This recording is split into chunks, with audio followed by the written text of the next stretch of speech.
বাংলার যুবসাথী প্রকল্প। এই প্রকল্পে বাংলার যুবকরা বা বেকার যুবকরা যারা মাধ্যমিক পাস তারা পাবেন প্রতি মাসে 1500 টাকা করে। তো এই প্রকল্পে আর কি কি সুবিধা রয়েছে? কারা এই প্রকল্পের সুবিধা পাবেন না, অর্থাৎ সবাই কি আপনারা এই প্রকল্পের সুবিধা পাবেন? কারা কারা পাবেন তাহলে এই 1500 টাকা?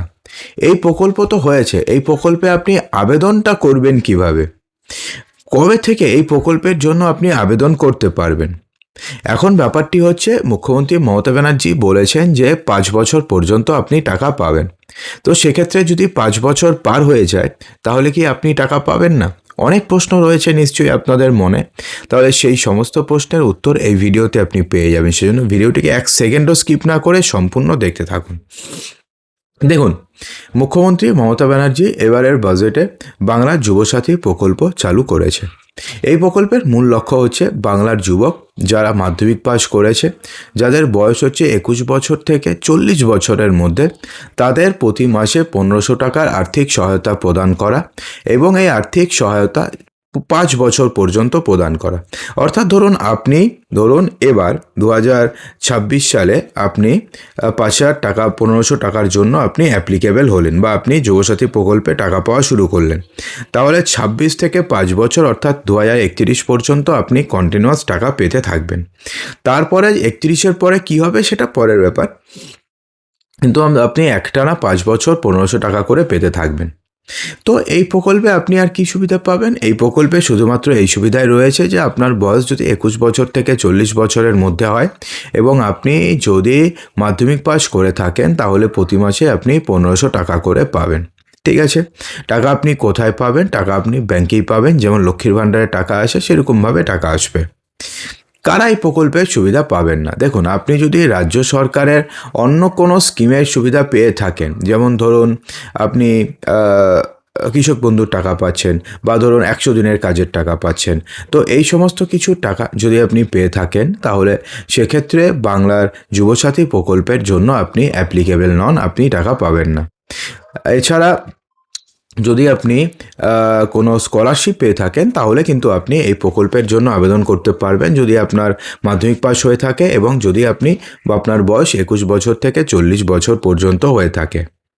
তো এখন ব্যাপারটি হচ্ছে, এই প্রকল্প প্রথমে ইনিশিয়ালি বলা হয়েছিল যে 15ই আগস্ট 2026 থেকে এই প্রকল্প রাজ্য জুড়ে চালু হবে, কিন্তু এবার মুখ্যমন্ত্রী মমতা ব্যানার্জি বলেছেন যে 1 এপ্রিল 2026 থেকে এই প্রকল্প চালু হয়ে যাবে, অর্থাৎ এই প্রকল্পে টাকা পাওয়ার কাজ শুরু হয়ে যাবে এবং এই প্রকল্পে আবেদন প্রক্রিয়াও শুরু হয়ে যাবে তার আগে। এখন ব্যাপারটি হচ্ছে, এই প্রকল্পে আপনি কিভাবে আবেদন করবেন। দেখুন, এই প্রকল্পের যখন সরকারি বিজ্ঞপ্তি বেরোবে তখন এই প্রকল্পের জন্য ফর্ম বেরিয়ে যাবে। তার ফর্ম বেরোলে পরে ফর্মটিকে আপনি কালেক্ট করবেন, কালেক্ট করার পরে সেই ফর্ম ফিল আপ করে আপনি জমা দেবেন। ঠিক আছে, এছাড়া দেখুন, যেমন লক্ষ্মীর ভাণ্ডারের জন্য ক্যাম্প করা হয়েছিল, তো এই সমস্ত কিছুর জন্য ক্যাম্প করা হতে পারে, খুব সম্ভবত মার্চ মাসের দিকে ক্যাম্প করে এই প্রকল্পের জন্য ফর্ম দেওয়া হতে পারে। এছাড়া এই প্রকল্প যখন চালু হবে তখন পুরসভাতে বা পঞ্চায়েতে এর জন্য একটা আলাদা সেল থাকবে, সেখানে গিয়ে আপনি ফর্ম নেবেন, ফর্ম জমা করবেন, সমস্ত কিছু করে দেবেন। এবার ব্যাপারটি হচ্ছে, অনলাইনে কি আপনি আবেদন করতে পারবেন? হ্যাঁ বন্ধুরা, যখন এই ফর্মটি চালু হবে বা যখনই আবেদন প্রক্রিয়া চালু হবে তখন আপনি অনলাইনেও এই প্রকল্পের জন্য আবেদন করতে পারবেন। এখন ব্যাপারটি হচ্ছে, এই প্রকল্পে আবেদন করার জন্য আপনাদের কি কি প্রয়োজন পড়বে। দেখুন, প্রথমে কি প্রয়োজন পড়বে, যেহেতু এই প্রকল্পটি মাধ্যমিক পাসের জন্য, তো ফার্স্টে আপনাদের লাগবে হচ্ছে মাধ্যমিক পাস সার্টিফিকেট অথবা মাধ্যমিকের মার্কশিট। অ্যাডমিট দিলে হবে না, তার কারণ কি, এটা কিন্তু মাধ্যমিক পরীক্ষা দিয়েছে এমন যুবকদের জন্য নয়, মাধ্যমিক পাস করেছে তাদের জন্য। অর্থাৎ মাধ্যমিকের মার্কশিট অথবা মাধ্যমিকের সার্টিফিকেট দিতে হবে, সে আপনি যত % নাম্বার পান সেটা নিয়ে কোনো কনসার্নিং ব্যাপার নয়। 1 নম্বর। নাম্বার 2 কি বলেছে, যে ধরুন আপনার বয়স যে 21 বছর থেকে 40 বছরের মধ্যে, সেটা আপনাকে প্রমাণ করতে হবে। তার জন্য আপনি মাধ্যমিকের অ্যাডমিট কার্ড দিতে পারেন যেখানে বয়স উল্লেখ থাকে, অথবা আপনি বার্থ সার্টিফিকেট দিতে পারেন, অথবা আধার কার্ড দিতে পারেন।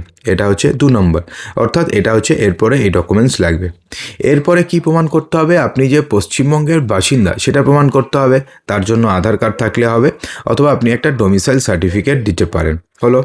তারপরে বা আপনি রেশন কার্ড দিলেও চলবে। দেখুন এরপরে কি বলেছে, এরপরে লাগবে হচ্ছে আপনার একটা পরিচয়পত্র। পরিচয়পত্র হিসাবে আপনি আধার কার্ড দিতে পারেন, আপনি ভোটার কার্ড দিতে পারেন, আপনি প্যান কার্ড দিতে পারেন, অর্থাৎ যা খুশি আপনি পরিচয়পত্র হিসাবে দিতে পারেন। প্যান কার্ড দিলে হবে না, প্যান কার্ড ওভিডি নয়। আপনি ভোটার কার্ড অথবা আধার কার্ড আপনি দিতে পারেন।